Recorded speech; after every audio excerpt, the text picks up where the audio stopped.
지금껏 내가 무심코 사용했던 이것 때문에 내 몸에 심각한 질병을 일으키고 있었다는 사실 알고 계신가요? 세계자연기금과 호주 뉴캐슬 대학이 함께 연구한 보고서에 따르면 전 세계 모든 사람이 신용카드 약 한 장 분량의 플라스틱을 매주 먹고 있다고 합니다. 즉 1년이면 신용카드 약 50장을 섭취하고 있다는 것인데요. 플라스틱을 먹고 있다는 말에 의아해 하시겠지만 그만큼 우리도 모르게 매일 생활 속에 숨겨진 미세 플라스틱을 섭취하고 있었습니다. 미세 플라스틱이란 5mm 이하의 플라스틱을 통칭하는 용어로서 처음부터 인위적으로 작게 만들거나 플라스틱이 버려진 뒤 깎이고 부서지는 풍화 과정을 거쳐 눈에 잘 보이지 않을 만큼 작게 만들어진 것을 말합니다. 이러한 미세 플라스틱이 우리 몸에 들어오면 무슨 일이 일어날까요? 나노 단위로 쪼개진 미세 플라스틱은 혈관을 타고 몸 이곳저곳을 돌아다니다가 간이나 신장, 뇌 등을 포함한 신경계 내에 축적되어 세포의 염증, 괴사 등을 일으키고 면역력 저하, 심혈관계 질환 등의 각종 질환을 유발할 뿐만 아니라 심지어 최근에는 암을 유발하고 암세포의 성장과 전이를 가속화한다는 연구 결과가 발표되기도 했습니다. 최근 국제학술지,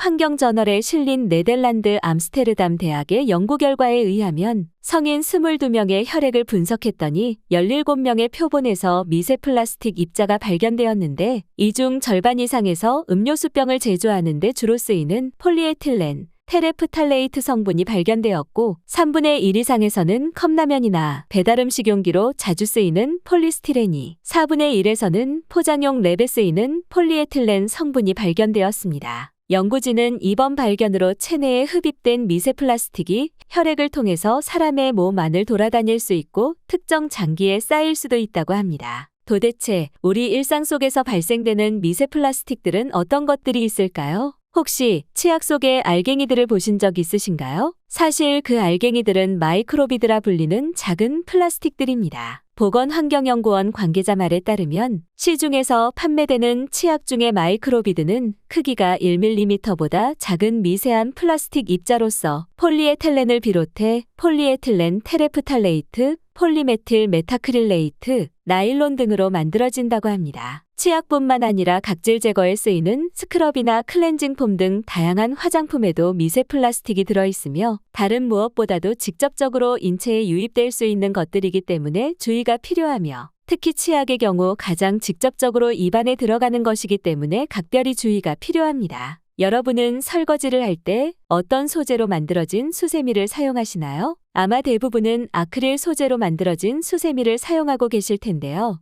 아크릴 수세미로 설거지를 하고 난 뒤 그릇이나 거름망을 잘 살펴보면 수세미에서 떨어져 나간 짧은 섬유들이 끼어 있는 것을 종종 볼 수 있는데요. 아크릴 섬유는 플라스틱의 일종인 합성 섬유로서 설거지를 하다 보면 마찰이 발생하게 되는데 이때 마찰로 인해 떨어져 나온 조각들은 눈에 잘 보이지 않는 미세 플라스틱이 됩니다. 아크릴 수세미뿐만 아니라 다양한 형태의 합성 섬유 수세미들도 사정은 마찬가지죠. 문제는 이렇게 떨어져 나간 섬유들이 어디로 갔는지도 모른 채 우리의 입속으로 들어간다는 것인데요. 무엇보다 이 아크릴 섬유는 세균이나 기름때 등의 오염물질을 흡착하는 기능이 좋더라도 반대로 배출하는 기능은 떨어지기 때문에 일정 기간을 사용하다 보면 아크릴 속에 오염물질이 그대로 쌓이고 포화 상태가 되면서 악취가 나고 세균 또한 범벅이 된다고 합니다. 이러한 이유들 때문에 많은 전문가들은 이런 합성 섬유로 만들어진 수세미보다 플라스틱 걱정 없는 천연 수세미를 추천하고 있는데요. 식물 섬유질인 수세미는 수세미 오이의 열매로서 성장 과정 중 형성된 질긴 섬유질이 엮여 자연스럽게 그물 모양이 만들어진 그야말로 자연 친화적인 수세미입니다. 이미 많은 분들께서 합성 섬유 수세미를 제쳐두고 천연 수세미를 사용하고 계신데요. 이제부터라도 나와 내 가족의 건강을 위해서 천연 수세미를 이용해보는 건 어떠신가요?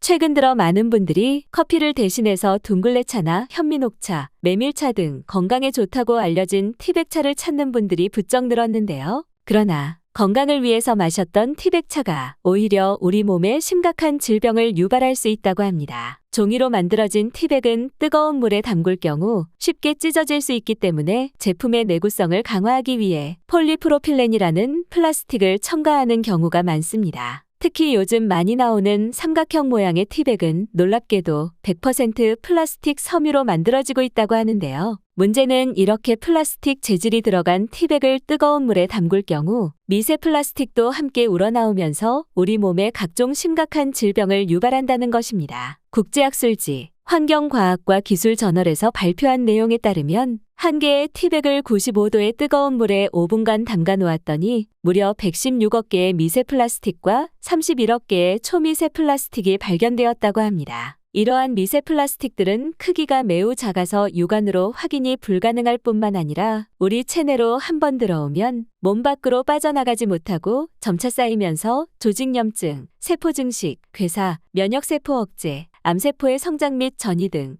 몸 여기저기를 돌아다니며 각종 심각한 질병을 일으키게 됩니다. 따라서 티백차를 마실 때는 티백을 그대로 넣어 우려내는 것보다는 티백 속 내용물만 꺼내 스테인리스 재질의 거름망이나 친환경 다회용 티백을 사용하는 것도 좋은 방법이 되겠습니다. 여러분, 물티슈가 플라스틱으로 만들어지고 있었다는 사실 알고 계셨나요? 물티슈는 폴리에스테르와 부직포 등으로 만들어지며 재활용도 안 되기 때문에 일반 쓰레기로 처리해야 합니다. 간혹 물티슈가 휴지처럼 종이 재질로 만들어져 물에 잘 녹고 분해되는 것으로 오인하고 변기에 바로 버리는 바람에 하수처리 시설이 고장의 원인이 된다며 최근 뉴스로도 보도되기도 했죠. 특히 아기가 있는 가정에서 이유식을 먹일 때나 기저귀를 갈 때 많이 쓰이는데 최근에 미세 플라스틱이 영유아에게 자폐증을 일으킬 수 있다는 연구 결과가 속속들이 밝혀지고 있어 물티슈를 사용함에 있어서 아기 건강에 많이 우려되는 부분입니다. 환경과 건강을 위해서라면 되도록 물티슈 대신 물로 손을 씻고 닦을 때는 수건이나 걸레 등을 이용하고 손수건을 휴대하는 것도 좋은 방법이 되겠습니다. 계속해서 세계적으로 논란이 되고 있는 해양 쓰레기는 바다나 일부 해안 지역의 오염 문제로 끝나지 않습니다. 해양 쓰레기의 80% 이상을 차지하는 플라스틱은 잘게 부서져 바다와 공기에 퍼지고 돌고 돌아 우리 밥상까지 오르게 되죠. 이렇게 바닷속으로 유입된 미세 플라스틱은 햇빛에 의한 광분해나 미생물에 의한 생분해가 일어나지 않기 때문에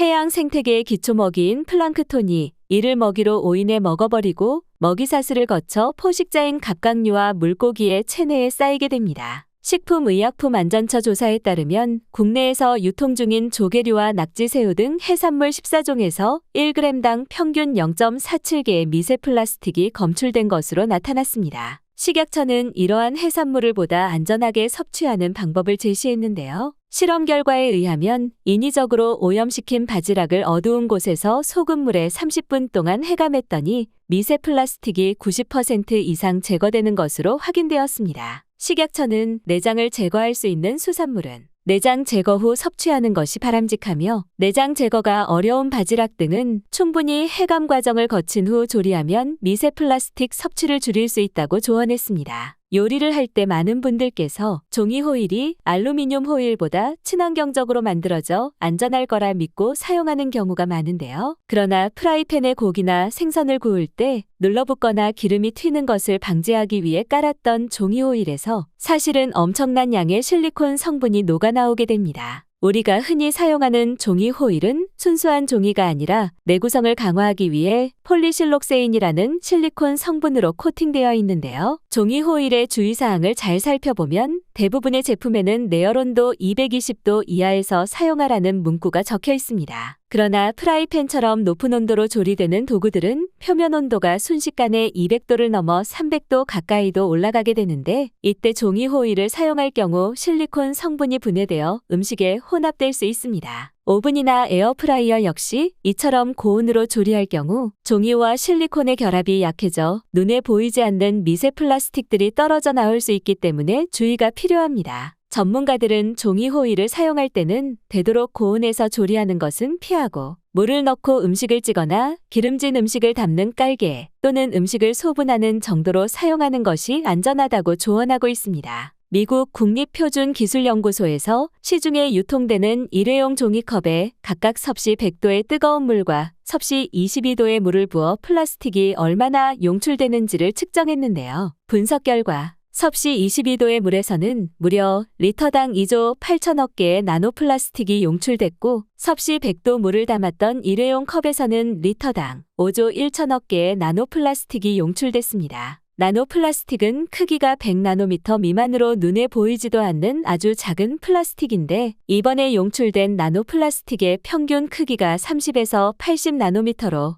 이것은 척추동물의 세포 내로 들어갈 수 있는 크기라고 합니다. 아마 종이컵이야말로 우리 몸속으로 들어오는 미세 플라스틱의 주요 원인 중 하나가 아니냐는 의견이 많은데 그도 그럴 것이 종이컵에서 나오는 미세 플라스틱의 양이 엄청난 데다 매일마다 커피나 차, 물을 따라 마시는데 사용되는 종이컵의 빈도가 매우 높기 때문이기도 하죠. 이제부터라도 종이컵을 이용하기보다는 스테인레스 재질의 텀블러나 머그컵을 이용하는 습관이 미세 플라스틱과 환경 호르몬으로부터 보다 안전하겠습니다. 이외에도 플라스틱을 줄이기 위한 다양한 아이디어들이 제시되고 있는데요. 첫 번째, 랩이나 호일 대신 뚜껑이나 접시로 덮기. 두 번째, 텀블러 혹은 머그컵 사용하기. 세 번째, 비닐 테이프보다는 종이 테이프 사용하기. 네 번째, 다회용 식품용기 사용하기. 다섯 번째, 일회용 렌즈 대신 다회용 렌즈 사용하기. 여섯 번째, 에코백 사용하기. 일곱 번째, 일회용 빨대 대신 스테인레스나 대나무 빨대 사용하기. 여덟 번째, 합성 섬유 옷 대신 천연 섬유 옷 이용하기. 아홉 번째, 스테인리스나 유리 소재의 밀폐용기 사용하기. 열 번째, 배달음식 이용 줄이기.